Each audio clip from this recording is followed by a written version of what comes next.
necessarily from churches. We've met. But our first church was where we were a youth pastor, and it's just across the Pennsylvania border in Farrell, Pennsylvania.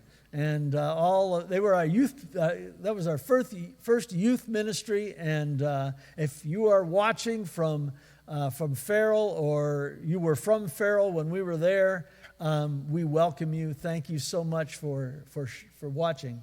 Okay, and so next we traveled a little farther west to Decatur, Illinois, where we made a ton of friends, and we were youth pastors there, and we just had a ball with everybody there. A lot of those people that were teenagers then are probably parents, maybe even grandparents. I hate to say it. It's been that many years, but welcome everyone from Decatur, Illinois. And then we want to welcome all those who are in our first church, the first church we pastored, and that is Southgate, California. And I know that a lot of you are wanting to listen. You had told me you were going to be listening. But many of you are still in that area, but a lot of you have moved into other parts of the country.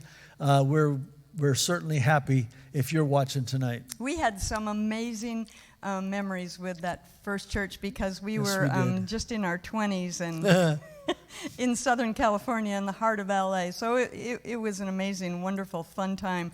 But then after that, we went over to Northridge, California, and we spent 8 years there and again made a ton of friends. And we love all those folks from Northridge if you're watching. So that was kind of weird that we went from Southgate to Northridge. It would have been our next move would probably have been East or West. East LA or something, you know. But we didn't go to East LA. From Northridge, we actually went to Boulder, Colorado. Boy, we love it in Boulder. We found out we like the mountains a lot better than the beach. Mm-hmm. And those who are listening from Boulder, from our church there in Boulder. Interestingly, we had people that were in Northridge that came with us to Boulder, so they were in both those churches. And some of you may be watching. We love you guys so much. Thank you for watching tonight. And then we moved to Western New York, which is actually our hometown. And we pastored a church there for 6 years in Brockton, New York. It was a Free Methodist church. It's when we began our thing with the Free Methodist Church. And we just had such a great time in that little town with all those wonderful people in Brockton. Yep, and of course, we're from Westfield, which is about 8 miles from Brockton. That's where we lived when we were pastoring in Brockton. We had our home there. But we know that a lot of our relatives are watching from Westfield tonight. Hi, family. How you doing? And you better be watching. Yeah, you better be watching. And you don't know this, but we know who's watching. But we're glad to have you. And then we made a trip across the tri-state area over to New Middletown, Ohio. And we just have to say that we love New Middletown and Freedom Church, where we're seated, where we're situated right now. And we're just, again, having a wonderful time with the folks here. This is such a lovely congregation, and they're so kind and gracious to us, especially to host this gathering tonight, right? Yep. And I would like to say thank you to Freedom Church for allowing us to use your equipment and the sanctuary here, beautiful sanctuary in the Freedom Church in New Middletown. We're very blessed. Yeah. You're probably wondering, why did we take time to mention all these places that we've been? And it certainly isn't about us. It's really about the people that we have had the honor to serve over the years. Really, that's what it's about. And so we just wanted to mention those places because you represent literally thousands of people that we've just had the privilege to minister to. So we love you, and we're glad that you're watching tonight. So we're going to get started, but here's what we want you to do. We just want you to light up that computer screen wherever you're at, and to let us know who you are, that you're watching, maybe where you're from, what church you attended, even if you're no longer there, and or if you're not part of a church, just let us know who told you about this party tonight, okay? Let's do that. Yep.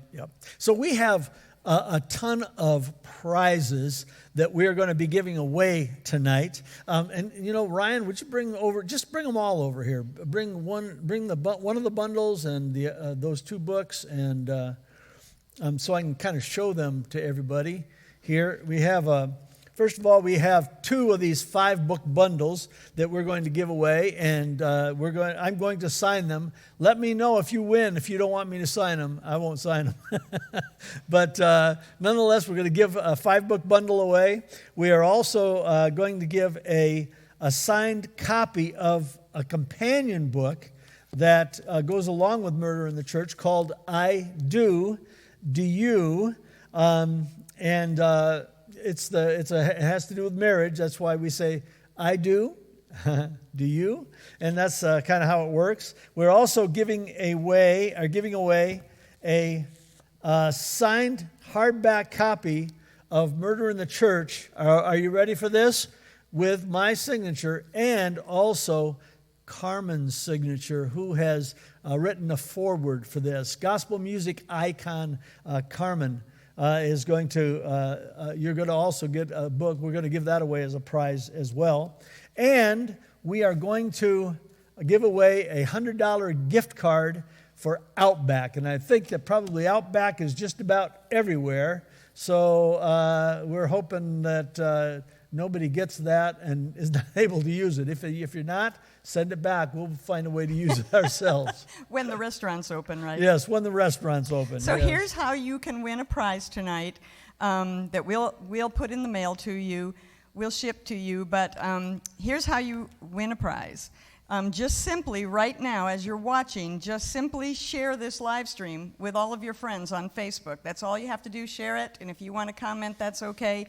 But just do that and then send us that comment. Tell us that you did that, and we'll know. And also, if you bought a book or if you bought several books, let us know. And let us know how many, because for every book you bought, we'll put your name in a drawing box that we have, and we'll be drawing your name out for someone who purchased one of our books.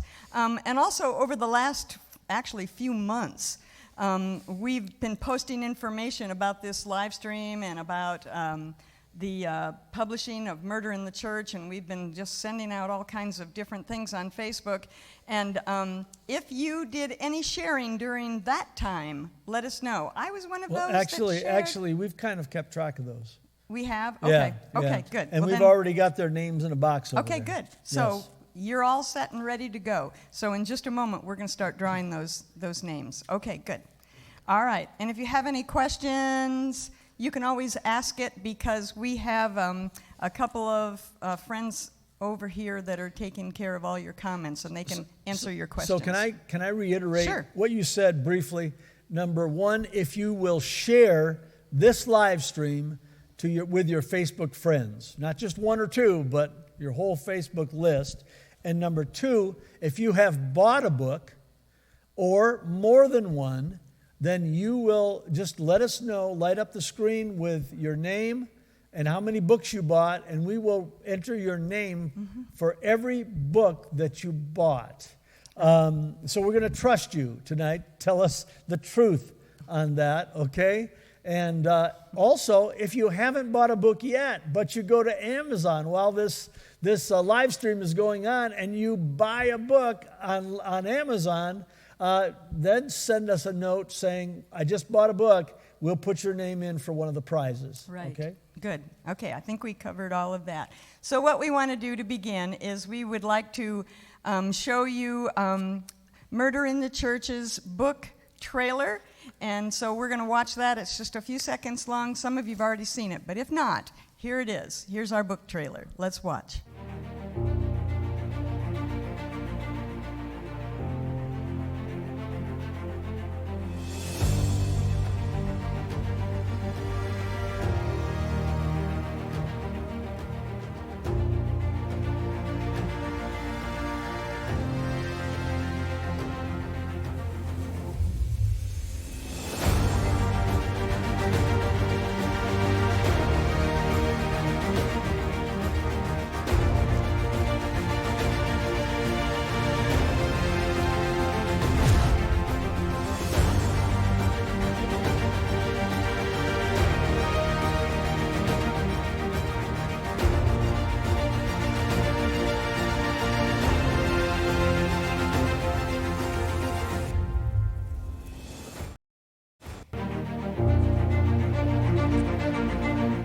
So, Chris, we have a pretty incredible announcement that we want to make tonight. And I know we've been excited about this and we've been saving it. Are we ready to make that announcement right now?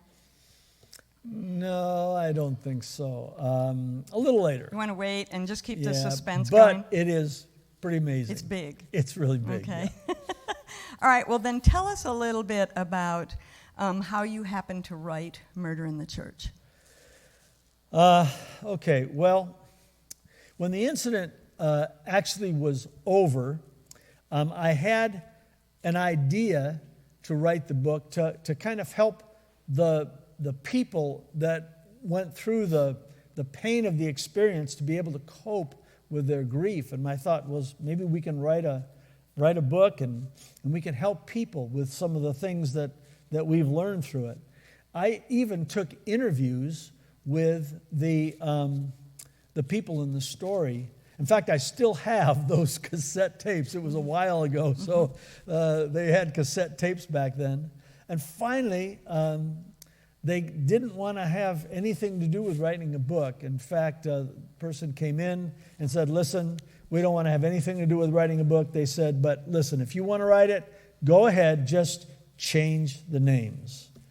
And so I thought, okay, but the reality was I did not have any idea of good news in this story at all at that particular time. I'm someone who, if I write a book, I like to have good news at the end of it. And so consequently, I just let it go. I just let it go. I just didn't have anything to write about. Then 3 years later, God woke me up in the middle of the night. And it was an incredible experience where I woke up almost out of a dream, but it wasn't a dream. I woke up angry at God, and I was saying, Lord, what was our time in that city all about? Why did you call us there? What was that? And what was that murder all about that happened? I'm having this argument with God, and I said, why did that take place? And just like that, I heard God's voice speak to me and say, it happened because you're supposed to write about it. Wow. And just then, in the same moment, he gave me an idea for how to write it. Day 1, day 2, day 3, and so forth. And instantly, he showed me the good news that he wanted told in the story. Wow. And it didn't dawn on me. I don't know why it didn't dawn on me about the good news, but I guess God had to show it to me. And that's why I wrote it. The next day, after I had that dream, boom, I started writing the book. Well, the scripture that you just read actually speaks to what you just said, and that is that God's ways are so far above our ways. Yeah. And he had a timing involved in all of that. There was a timing involved. Yeah. And so here we are today. Yep. Wow. Okay, good. Well, I think this might be a good time to give away one of those prizes we were talking about. So why don't we give away one of those 5-book bundles? And we're going to have Josh and Joel, who are our Facebook monitors. They're going to draw a name and bring one over. Bring it on over, Joel. Because we would like to introduce our son to you. So, Joel, come and stand here. No, stand right over here in the middle. Stand in the middle, yeah. This is our son, Joel. He's very handsome, looks just like his mom. He was a lot smaller when most of those people saw him last. Yeah, probably a baby or a toddler, teenager. So we're really proud of Joel, and he's here helping us tonight. And he's one of our Facebook monitors. So if you see comments, it's going to either be from Josh or Joel. So you drew a name. I did. Okay. What do we have? Yep. What you got? First winner tonight is going to be Lori Massey. Lori Massey, yay! Lori Massey. Woo, Lori, you get a 5-book bundle. Okay. All 5 of these guys. Thank you, Joel. Let us know if you want me to sign them or not, okay? Okay. All right. All right, great. Thanks, Ryan. We're excited for you, Lori. Lori's a very good friend of ours. So, okay. So, Chris, in this 5-book bundle that Lori's going to get now, there's a book that we're calling a companion book to Murder in the Church. You mentioned that earlier. Mm-hmm. Tell us what that book is and tell us why you wrote it. I do to you. You're keeping. I do to you. I do to you. I do to you. We're keeping Ryan busy tonight, and he didn't get to rehearse this, so. Yes, I do to you. This is a name of a book that I wrote in conjunction with this book, Murder in the Church. And the reason is because part of the issue or the cause of the tragedy in the story of murder in the church was a cold marriage. And there were several causes, but the primary cause, in fact, I would say that there is a perfect storm of causes to the tragedy of murder in the church. But the biggest culprit was marital coldness. And so I wrote this book that's designed to be a marriage saver book that will insulate marriages against this marriage killer, marital coldness. The book's principles are taken from Ephesians chapter 5 in verse 21 through 31, the Bible's primary scripture on marital success. And it's a book, this is a book for both oldlyweds and newlyweds. I've given this book already, before it was actually in a hard copy form, to couples that we have counseled. And they have, with one united heart, said this is extremely helpful for them. This contains golden nuggets, I believe, that are valuable to help people in their marital situation. It will save a marriage that's cold, and it will form a foundation for people to build on in their marriage life if they read it as newlyweds. And for a couple that's been married 50 years, we've applied a lot of those principles, and it has definitely worked. We have. We've seemed to hold it together. Yes. We were able to do that. And I want to say one more thing about this book, Chris, okay. and that has to do with the cover. Yes. The couple that you see on the cover of this book actually are a couple from our church here in Ohio, and we want to thank Jeremy and Katie Savitt and this was not a pose necessarily. What happened was, I think, and Jeremy and Katie can correct me if I'm wrong, but I believe that they were on vacation, and they went on vacation, and they took these pictures for their engagement, well, I'll be able to say it in a minute. Engagement pictures that they would post. And we got to see those, and we were so impressed, and we said, when we write that book, let's ask them if we can use their photo. And so it's kind of special because it's somebody we really know. So thank you, Jeremy and Katie. So, Chris, I think that this would be a good time to give this book away. And this is a hardback cover of this book, I Do To You. So if you get the book and you even want to pass it on, they make great gifts. Great gifts. So Josh and Joel are going to bring us over a slip. What do you got, Joshua? Did you already read it? I wrote it, so let me see if I can read it. Okay. Yes, this is Linda Denton. Oh, Linda, Linda good. Denton. These are people from California. Well, hi, Linda. Say hello to your husband, Chuck, for us, and we'll be sending this book off to you, okay? All right. Great. Great. All right. So we're going to take a moment now, just do something a little different. We have a dear friend of ours, Lauren, who is going to sing a song for you at this time. So I believe she's in place. Thank you, Lauren.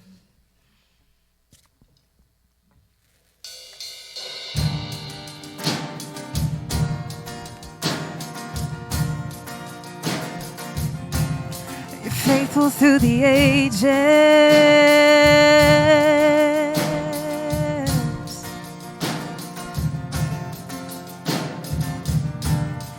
God of Abraham, you're the God of covenant and faithful promises. Time and time again, you have proven you'll do just what you say. Though the storms may come and the winds may blow, I'll remain steadfast And let my heart learn when you speak your word, it will come to pass. 'Cause great is your faithfulness to me. Oh, great is your faithfulness to me.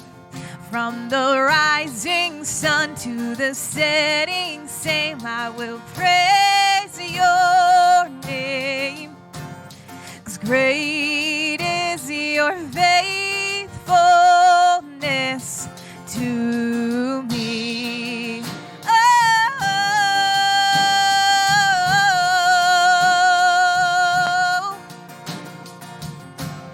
'cause great is your faithfulness.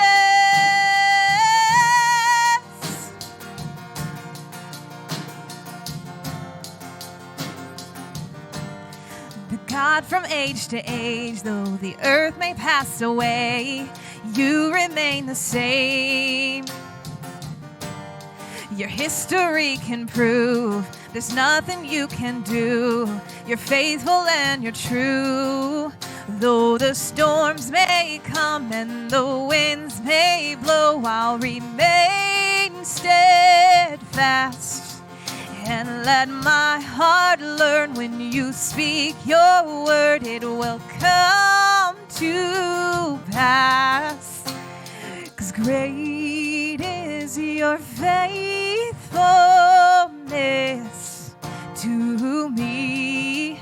Oh, great is your faithfulness to me. From the rising sun to the setting same, I will praise your name.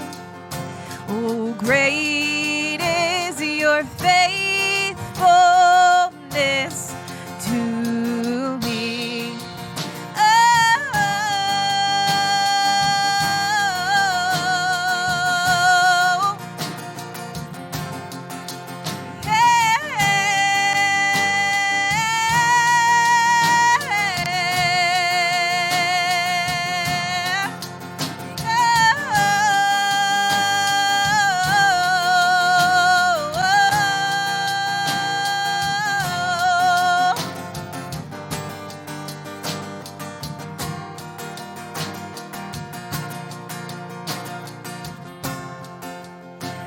I put my faith in Jesus, my anchor to the ground.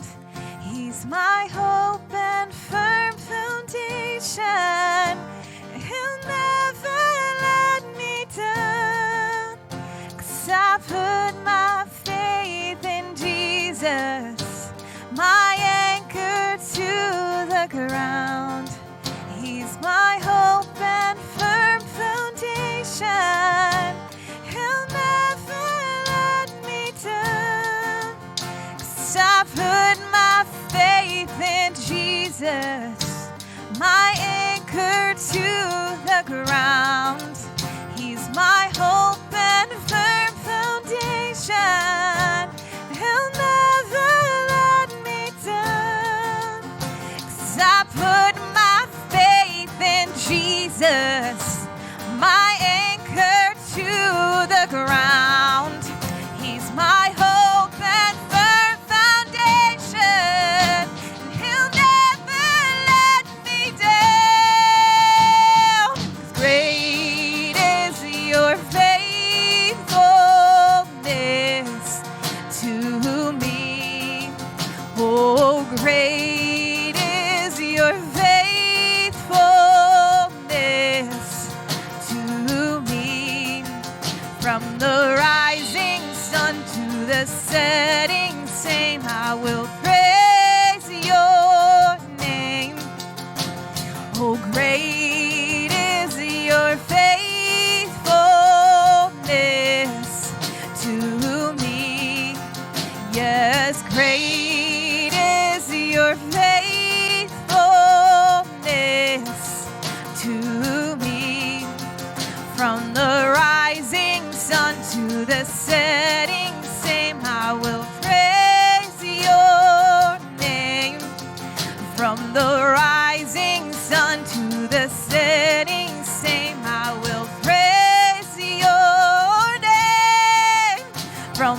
rising sun to the setting same, I will praise your name.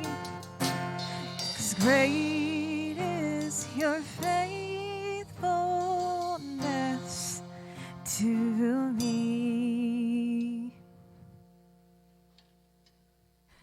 Thank you, Loren, and thank you, Tom.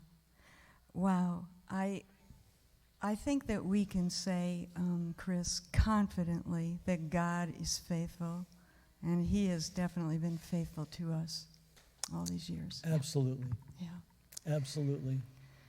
So earlier, you were talking about how Carmen wrote a foreword to Murder in the Church, and so folks might wonder, what is the connection there, and how did that happen? So tell us a little bit about how we were able to get Carmen to write a foreword for our book. Well, actually, I knew him. Shirley and I both actually knew him when he first gave his heart to the Lord. We were in a church in Orange, California, and he was there, and we kind of hit it off. He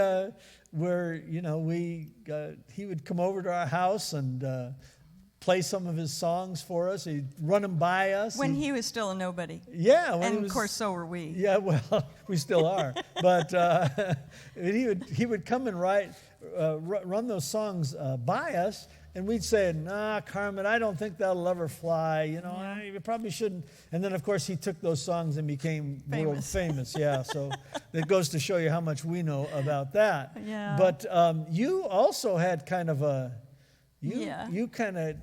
well, we sang.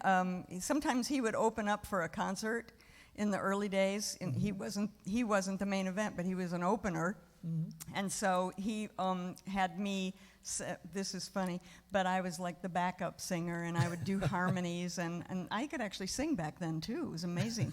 But that was a lot of fun. And then later on, there was this gospel group that we all sang with and did some concerts. So it was a lot of fun. Yeah. It was. And then we left that church and took our first church in Southgate, I mentioned earlier. And believe it or not, that first church in Southgate was the very first gig away from his home church. Yeah, probably one of them anyway. I remember talking to him about it. Yeah. And he came and he sang for our church in Southgate. Brought the house down. It was... I remember he sang "The King is Coming." Yes. That was a long time ago.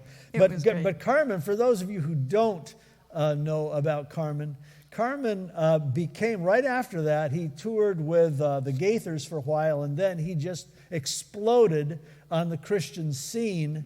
Mm-hmm. He kind of became the Elvis of Christianity for about 10 or 15 years. He was pretty famous. He actually holds the record still for the largest concert ever to have, Christian concert, ever to have taken place. Over 71,000. Amazing. And that hasn't been beaten even since then. Yeah. I think that, I think we have a phone going off. No, Someone will that's take all care right. of that. It'll die in a minute. Okay. Well, meantime, I think that since we're talking about Carmen, this would be a good time that you said we have a book that he has signed for us. Yes, we So this do. would be a great time for us to give that book All right. to someone. This book is going to have my signature, which is probably not the premier signature, but it's also going to have Carmen's signature in it. So if the Facebook Monitor people will bring over a name for us, we'll tell you who's going to win this book. Who won this book, Joel? Oh my goodness. Yes. This lady has been very faithful to post a lot of things. It's appropriate that she'd get a chance to win. Patty Huffman, you're going to get this book. God bless you, Patty. Congratulations, Congratulations. Patty. We'll get that sent to you. I think we have your address. So, all right. We took care of that. Is it time for that announcement yet? No. We're going to have to be Not patient. yet. You're going to have to be patient. Yeah. Okay. All right. Well, Chris, we've talked many times about how Murder in the Church is more than just a book that we wrote, or more than just a story that we tell over and over again. It's more than just an incident of something that happened, in our lives. Everyone has those. But tell us why it's so much more. Well, most thriller type books they're just made up stories. They get a lot of people's attention and so forth, but they're just made up stories. But this is actually a Christian psychological suspense true crime thriller. Which is it's just an unbelievable genre, this list of genres that it fits into. So it's true. Mm-hmm. It is a gripping story. It's told just exactly how it happened. And many of the people who have reviewed it have said the same thing. This story was gripping. They couldn't put it down. Also the lessons. And a lot of people have said to me, after they've read the lessons, they thought that the lessons were the most powerful part of the book, because what it did is it brought the substance to the story. Right. You read the story, and then with the knowledge of the story, you read the lessons, and it brings the power of what you learn through the story through into a person's heart. But not only that, God predicted that this was going to happen. Right. He predicted the story, not in a way that we could prevent it, but in a way that showed that he was all over this thing. And then in the middle of the story, he attended it. Right. There was a way that he just came and showed himself present. And then, as I mentioned earlier, he told me to write it in that event that I had, and he told me how to write it, and then he told me the good news that he wanted told in the story. Right. So the story is just more than just a book. It's an event. It's a teaching tool. Right. It's a power-packed experience, and I've heard people say just that about it. Yeah. And I can't take a whole lot of credit for it because God was so involved in it, even told me how to write it. He's the one that would have to really get the glory for all that. And that's why we just love to hear from folks that have read the book. When you give us that feedback, and again, not for our sake, but just to know that it really is a ministry tool and it's really helping people. So, okay, well, I think we're going to give away another prize. I think we should. It's a good time as any. So let's do another one of those 5 book bundles. Okay. Give me that bundle back there, Ryan. We've seen it before, but we're going to show it to you again. Okay, so let's do that. Oh, okay. Oh, this is interesting. Okay. The winner of our 5-book bundle is... this is our neighbor. This is Brandy Lynn. Mm-hmm. Brandy Lynn, you're going to get these. So you already bought the book, I know that, but you're going to get another copy of it, and you're going to get all of my other books as well. And Brandy, if you would send us I think we have your email, maybe an address too, might be helpful, and you can do that right there on Facebook. Okay, great. That's awesome. Congratulations, Brandy. So let's talk a little bit about another book. In fact, it's right here, Chris. Another book that we're calling a second companion book to Murder in the Church. And we want you to tell us a little bit about that book and why you wrote it and why it's a companion book. Well, this is the book. This book was actually written long before I wrote Murder in... Well, no.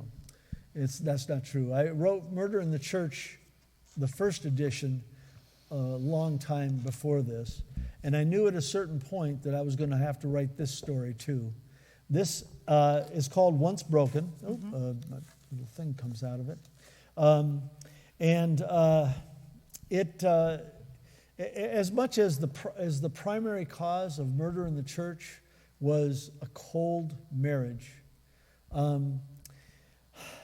there was a perfect storm of causes really that were to blame. but probably the foundational and maybe the biggest of the other causes was emotional unwholeness.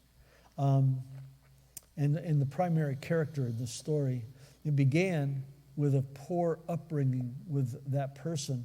But this book, I didn't write it because of that. I wrote this book because there was a time in my life when I woke up. I'd been to Bible college. I'd been to seminary. I'd been in the ministry 15, 16 years. And God woke me up one morning, or I woke up one morning and realized that I was unwhole and that I needed healing. I guess my relationship with Christ just caused me to realize that I was not walking in the wholeness that I should be walking in. And so God brought me through a process of prayer and self-examination and talking with counselors and journaling and this sort of thing. And he brought me to a place of wholeness through that whole process. And it was an amazing experience for me. In fact, I would say second only to my salvation experience where I gave my heart to Christ is the experience that I had in Once Broken. And there are people that are watching this live stream now who have actually acquired this book and have told me with their own mouths, this book brought healing to them, emotional healing to them, and they thank me for it. And so this book is very closely related to Murder in the Church. That's why we made it available as a companion book, so that if someone were to buy Murder in the Church and I Do to You, and this book, we would sell them all to you for $35. You're right, special deal. As a bundle. Special deal. Because they really are companion books. They go hand in hand, side by side. Great. I remember that time when you were going through that. And actually, I think we were in Northridge, California when lot of that was happening. We were, yes. And I remember how much you struggled with it and times when you were just kind of flat on your back. Talking to God and doing all that journaling. Yeah, actually, you didn't really know what was going on, but I would get up in the morning and I would pray, and then one day you just said to me, "What is going on?" There's a path around the dining room table. It just looks like someone is wearing the carpet out there, and that's when I told you. I said, "Well, I'm doing some serious praying." And that place there is where I consider that altar where God healed me. Wow. And I went through this process for several months until I knew in my heart that I was healed. I was whole. You're always a little unwhole. Nobody's ever perfect. But there was a line that I crossed over where I knew that God had brought his sense of wholeness to my heart and life. Something definitely happened. Yeah. And it was a God thing. It was. Yeah. And so folks can have that same experience if they, need to, and through a book like that. So thank you for writing it. Mm-hmm. And so speaking of emotional healing and brokenness, our friend Loren actually wrote a song that she's going to sing for us now. And it's along those lines. It's actually a story of brokenness and how God heals. So you want to share a little bit about it? Yeah, absolutely. Okay. So I don't really particularly like saying that I wrote this. I feel like it was more of an inspiration, something that came to me in a moment where I felt totally and completely helpless and alone. And it was just so miraculous how quickly it came to me. In a matter of 15 minutes, this song was written and chorded. And it's not just a reminder for me on how to get through these moments of brokenness and hurt, but it's a song that can actually reach out and touch many people who are going through similar situations as well.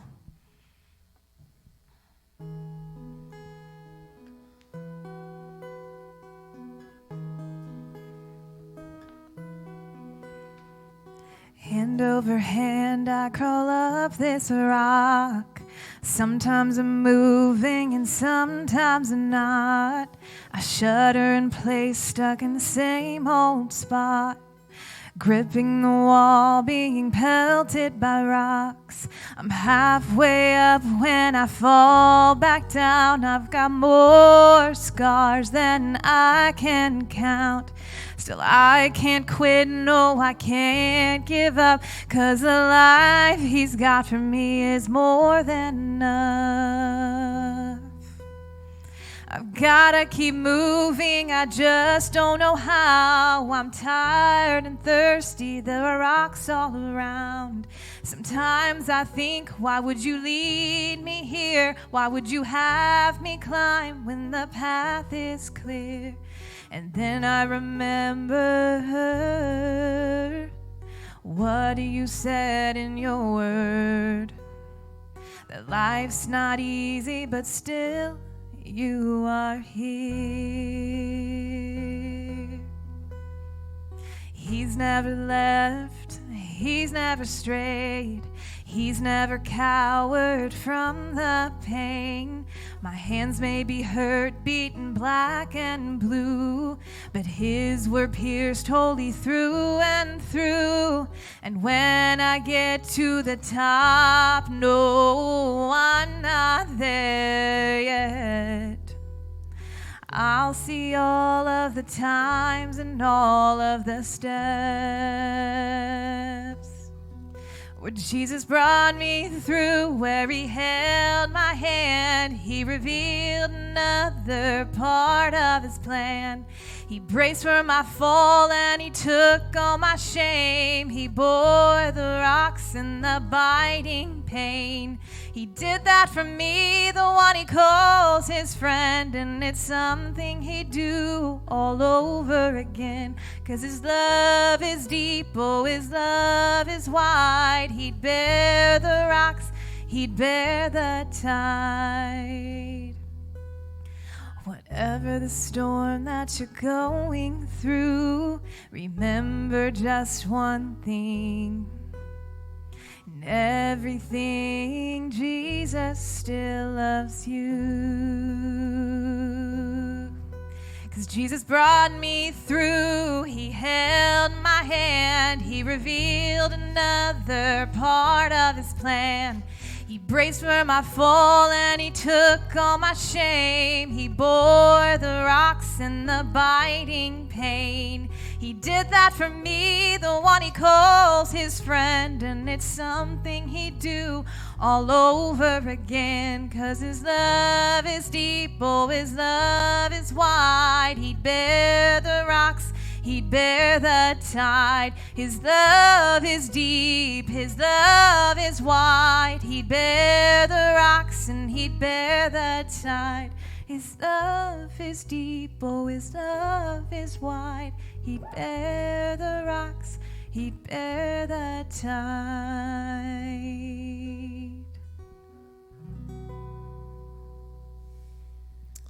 Wow. Awesome.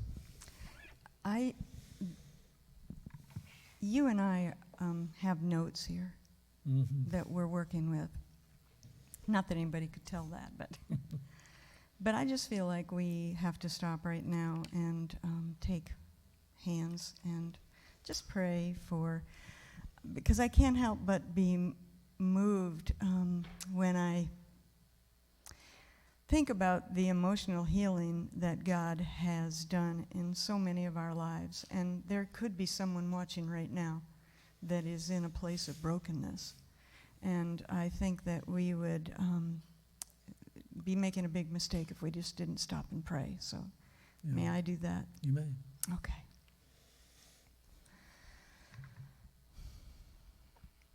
Well, Heavenly Father, you're the only one that knows the hearts of us all of us. You know our heart, our mind, what we go through, our difficulties, our struggles, our mistakes, our brokenness. And you alone really are the healer. And there's so many good helps out there. But we know that ultimately, God, you are the healer. It's why Jesus came. And so Chris and I agree tonight for those that perhaps are searching, don't know what to do, where to go, that your Holy Spirit will speak to them and say, run to the Heavenly Father. He is the place of peace and rest and healing. And begin that work even now. And if we can help in any way, I pray that folks will let us know how we can help. But we just lay all these different people and lives and brokenness before you, Lord, in Jesus' name. Do a great work in their hearts. Amen. Amen. Amen. Amen. It's hard even to move on, but I know we have to. So we have received a lot of 5-star reviews on Amazon. And I have a list here, and I really want to read them because I think they're so phenomenal. So I'm going to take a moment, okay, to just go through quickly what some people are saying about Murder in the Church. So Darlene said, Murder in the Church is not a bedtime story. It doesn't have that traditional happy ever after ending that, and she said, I found this book to be so powerfully written and downright compelling. I highly recommend it. And then Patty said, I'm not a big reader, but it was hard to put this book down with lots of lessons about the choices we make and the consequences of our bad choices. And then Ed said, this one kind of cracked me up because I could sort of see this happening. He said, while reading this account, I found myself audibly reacting in many ways to the events in this power-packed book. I can just see somebody just saying, oh, why did that happen? Or, what's that about? I could just see them talking to themselves. Yeah. So I thought that was kind of cute. And then Tyrone said, as a true story, the title says a lot. It's a reality check for those who entertain things that lead them down a pathway they would surely regret. Some things can't be fixed. And then he says, or can they? I would highly recommend reading this book. It's a book you'll remember. Sue said, this is the very best book I have ever read. And then Roseanne said, this is a nail-biter book. It hooked me within the first 2 pages. I'll have to go back and read what those first 2 pages were. You know, and I want to just kind of clarify that these ladies, none of these ladies are my mother. Oh, dear. Or your wife. Yeah, or my wife either. Okay. Shannon said, I read this book in one day because I could not put it down. And normally I'm not a book person, but this book allows the reader to see God throughout the entire story. There was one anonymous reader, they didn't give a name, but they said, warning, do not start reading this book in the evening because you will not get much sleep that night. You will want to finish the whole book before you go to bed. I had to force myself to lay the book down at 4:30 a.m. The last one is my favorite. And it's from a person called Dave, and he said, redeemed human nature at its best, and fallen humanity at its worst. Captured in one story, it kept me guessing. When, who, how? 2 shocking events, the murder itself and the most hard-to-believe reaction to it by the people that had the power to judge or the power to condemn. Wow. And he said, or redeem or reconcile. It made me wonder what I would do in a similar situation. I appreciate the hard questions the author raises. It's nice to read a book, a Christian work, nonfiction, where not every problem resolves itself in the end. Or the story turns out as I hoped it would. In a large way, that's why this book stands alone and worthy of my time to read it. Wow. There's some great reviews, and there are probably more. We don't have time for all of them, but we wanted to share a few. So I think we have another prize to give away. What is it? Well, actually, we're going to give it away in a little bit, so we'll talk about it in a little bit. Oh, okay. Well, I'm going to find my page. All right. Okay. It's a good prize. I will say that. Okay. It's a good one, but Here's what I was wondering. Before we give that prize away, what do you think? Can we make that announcement? Is it time? No? Yeah, I think so. Okay. Because I thought maybe that, at first when you said there was going to be this huge announcement and we were all excited about it, I thought maybe that what you were going to say was that Murder in the Church is up for an award from Author Academy Awards, and I thought that's what you were going to say. That was the big announcement. Which we should tell all of our friends that if you have not voted for Chris's book, it's up for that award, but they would also like us to have all of our followers and friends and family cast a vote. So I think there's a slide that you're looking at right now. If you go to authoracademyawards.com and then it's /vote 2020, it's real easy to scroll down and find it and just click and you can vote for Murder in the Church. But that's not the big announcement. Well, no, it's not, but let me kind of explain, though, what that's all about. Okay. It would seem to me as though someone might question, so you're saying that you get an award if you get the most people voting for your book?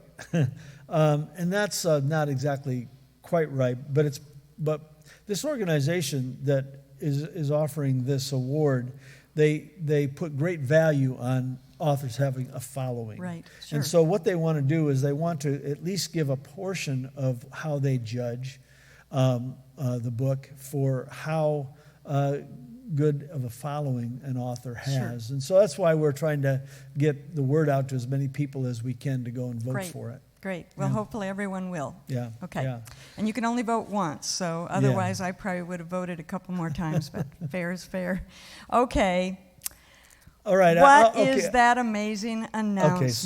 So Let's when I had decided that I was going to have this this launch party, and then of course we had to cancel the original launch party because of the social distancing, and we couldn't have church anymore and gatherings of people. And just so you know, we don't have a gathering here. We have just a few people that are helping us put this on. It's just about 10 people, which is what we're allowed. Right. We're obeying the law. In Ohio, anyway. But I always wanted, I was hoping to have an amazing announcement that I could just kind of tell everybody about, so that I would kind of get everybody to anticipate and be interested and want to hear about it. And so at first I thought it was going to be that I wrote a companion book, I Do to You. Mm-hmm. And then I realized, no, I can't do that, because if I do that, then I can't really get the word out about that book ahead of time. Mm-hmm. So I wanted to do that. And then I thought, well, no, what we'll do is we'll tell everybody that Carmen is going to do a foreword for it. And then I realized, no, because we want to put that on the book, and then it wouldn't be a surprise anyway. Right. And so we didn't do that. And then, of course, there was the award thing and so forth. But when this other thing happened, it was like the creme de la creme of announcements. Yeah.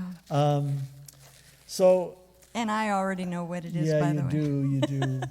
But Murder in the Church has gotten the attention of more than just publishers. Mm-hmm. And I am proud and I am happy to announce that I am partnering with Voyage Media, a production company in Los Angeles, and I'm working with a producer and a screenwriter to develop a motion picture adaptation of Murder in the Church. The movie script is in process right now. In fact, I talked with the producer and the screenwriter just this week. And so, friends, Murder in the Church is in the early stages of motion picture development. Wow. That really is amazing.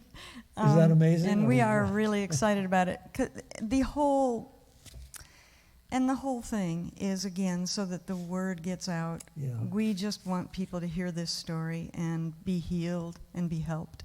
So we are really excited about it. Now, we've known about this actually for several months now. I think it's kind of into the month stages. But tell us a little bit, how does something like that even come about?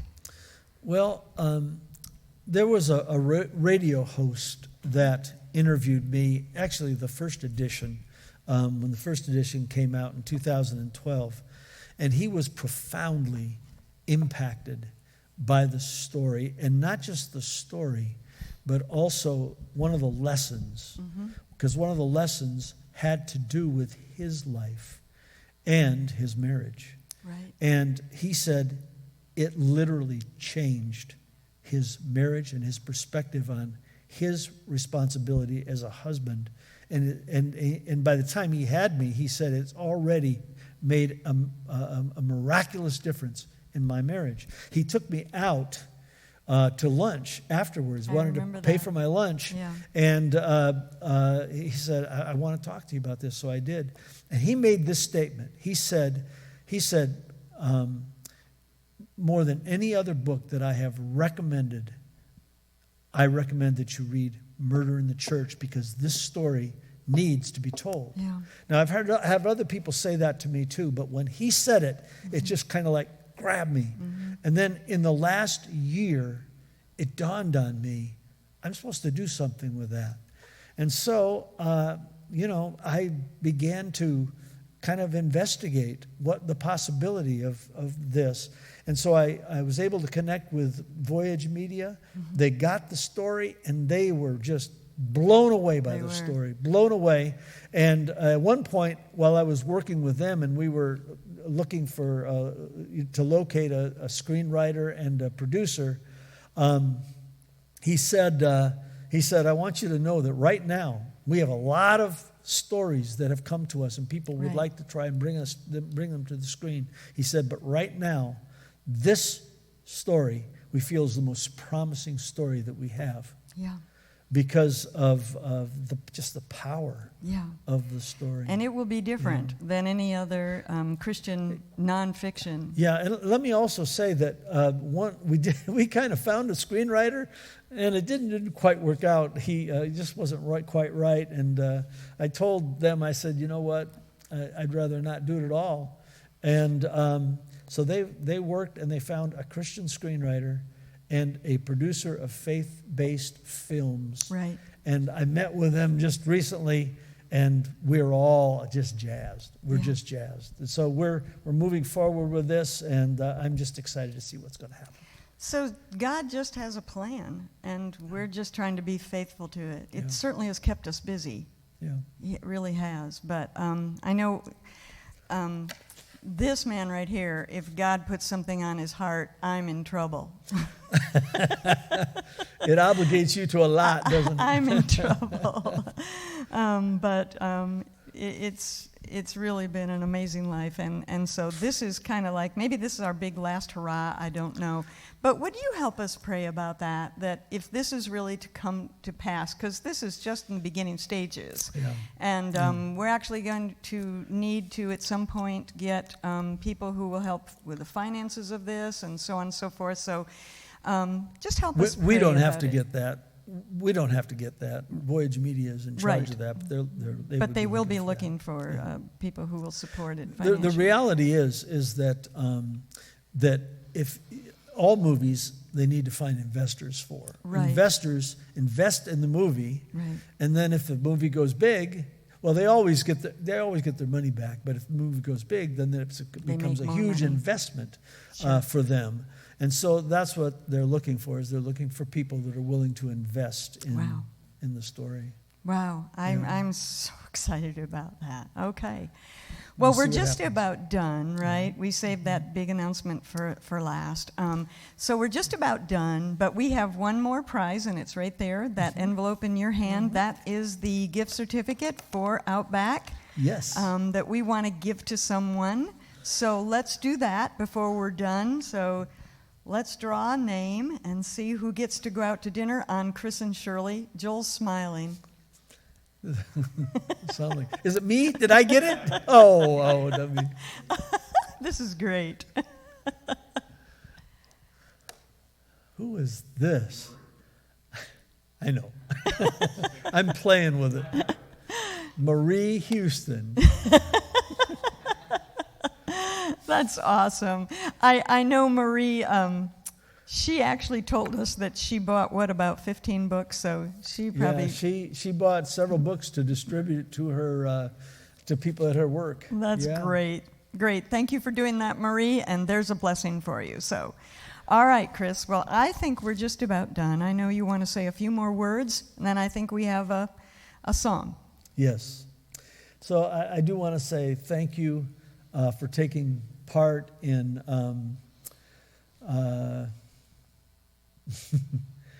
taking part in our launch party for Murder in the Church. Please, we want you to tell all of your friends about these developments. We're believing that God is going to do just amazing things through this story. It's a book now, but the power of the book is the story. Right. It's the story, and we're hoping and praying that this is all in God's hands. That this will one day be a story that will be a motion picture, and so we would like to tell you that if you'll tell your friends, just let them know about this story. They won't be disappointed. The book is it's a page turner. It really is, and they'll be ministered to. That's the most exciting thing about the book is it's not just a story and it's not just entertainment, but it's a life-changing book. It really can change lives. We'd also like to tell you that for a limited time, if you buy Murder in the Church through my website, you'll receive a copy of I Do to You for half price. Okay, but you have to do it through the website. And it's got to be my website. You're not going to get that deal on Amazon or anyplace else. And if you buy Murder in the Church, I Do to You, and once broken, again through my website, you'll receive the bundle price of $35. So I want to thank you for taking part in this event tonight. I think that God is going to do great things through all of this, through this story. And a lot of the reason is because of your heart to help. Yes. Thank you for helping us get the word out about this. And I want to finish this party tonight by asking Loren to come and to sing one more song for us. When she's done, we'll be gone. But we want to say goodbye. Thank you, and God bless you from the bottom of our heart. Thank you, everyone. Yes. Great. Enjoy this last song. Yes. Loren.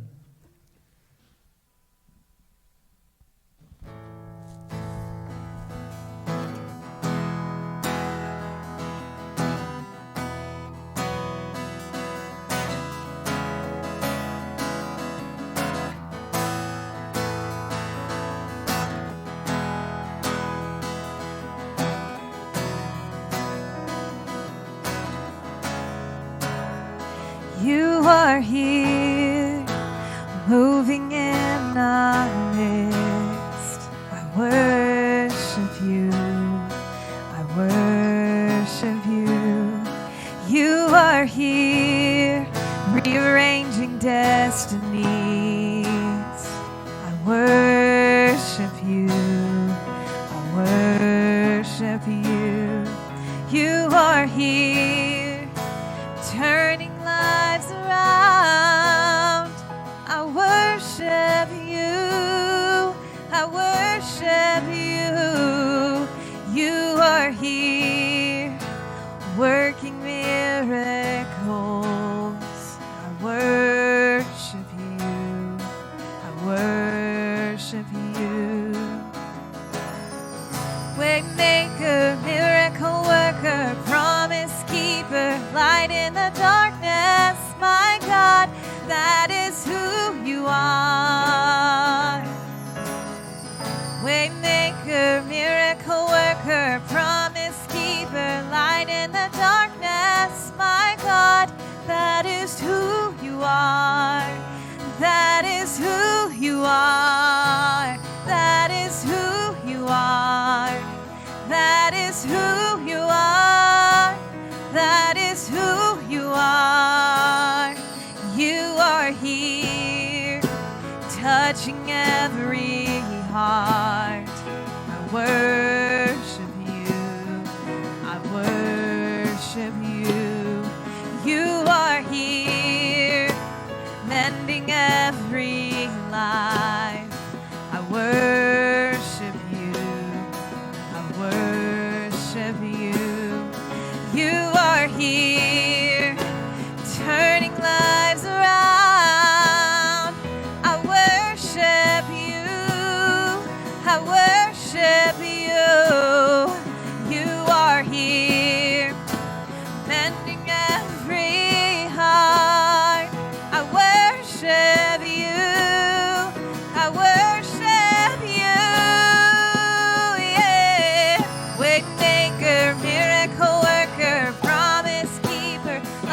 the darkness. My God, that is who you are. Waymaker, miracle worker, promise keeper, light in the darkness. My God, that is who you are. Oh, that is who you are. That is who you are. That is who you are. That is who you are. Oh, yeah.